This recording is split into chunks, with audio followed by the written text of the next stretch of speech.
খুবই সাধারণ একটা তরকারি রান্না করে দেখাবো আজকে। পুরো ভিডিওটি দেখবেন, আশা করছি ভালো লাগবে।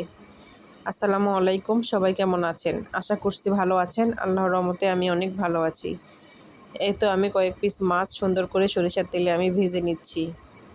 মাছটা ভাজা হয়ে গেলে একই কড়াইয়ে একই তেলে পেঁয়াজ এবং কাঁচামরিচ দিয়ে নেড়েচেড়ে এটাও আমি ভেজে নিব। তারপর আমি দিয়ে দিব আগে থেকে কেটে ধুয়ে রেখেছিলাম কাঁচা পেঁপে এবং আলু। সবগুলো মশলা দিয়ে এটা আমি কষিয়ে নিব। এরপর আমি দিয়ে দিব আগে থেকেই ভাপিয়ে রেখেছিলাম পুঁই শাকের ডাঁটা। কষানো হয়ে গেলে আমি আরও কিছু পানি দিয়ে এটা সুন্দর করে সেদ্ধ করে নিব। তারপর আমি এটা ঝোল ঝোল রাখার জন্য আরও কিছু পানি দিয়ে টকবক করে যখন ফুটতে লাগবে তখন আমি মাছগুলো দিয়ে দিব। মাছটা দেওয়ার পরে আরও কিছুক্ষণ রান্না করতে হবে। তারপরে এই তো হয়ে গেল আমার খুবই সাধারণ একটা তরকারি।